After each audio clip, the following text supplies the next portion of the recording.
quand l'Europe ouvre la bouche, c'est pour bâiller. Oui, l'Union européenne est un sujet plutôt contradictoire, comme le résumait plutôt habilement l'ancien président français François Mitterrand.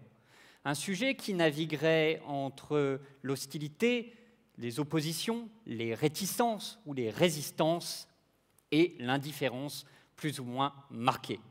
Et pourtant, cette Union européenne n'a-t-elle pas apporté, y compris en Suisse, qui n'en est pourtant pas membre, une certaine stabilité, une certaine sécurité, une certaine prospérité?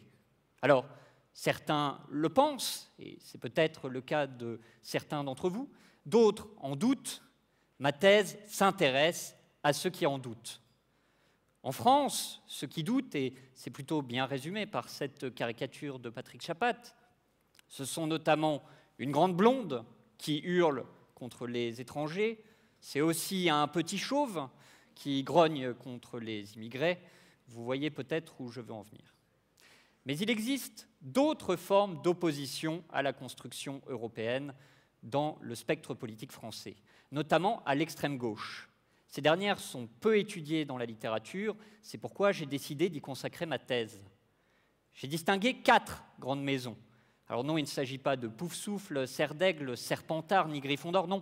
Il s'agit de 4 partis politiques français d'extrême gauche pour lesquels j'ai analysé avec attention et intérêt les manifestes politiques. Ces 4 partis, Lutte ouvrière, la France insoumise, le Parti communiste français, le nouveau parti anticapitaliste, je les ai étudiés à l'aide d'un logiciel d'analyse des discours. J'ai ainsi pu mesurer le vocabulaire et comparer les argumentaires. J'en ai retenu 2 grandes conclusions. La première, quelque peu banale, je vous l'accorde, c'est que l'extrême gauche va plutôt mettre en avant des arguments économiques et sociaux pour s'opposer à l'Union européenne et éviter les arguments identitaires et souverainistes.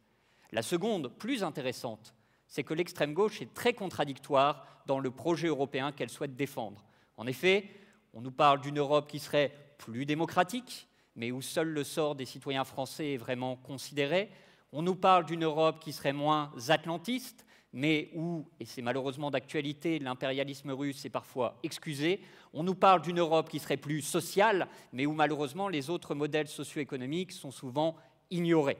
Alors tout cela, ça a des conséquences, ça rend le débat sur les questions européennes en France plutôt vaseux, une situation qui finalement était assez bien résumée par l'acteur français Jean Gabin dans le film Le Président de 1961 par cette phrase « Tout le monde parle de l'Europe, mais c'est sur la manière de faire cette Europe que l'on ne s'entend plus ».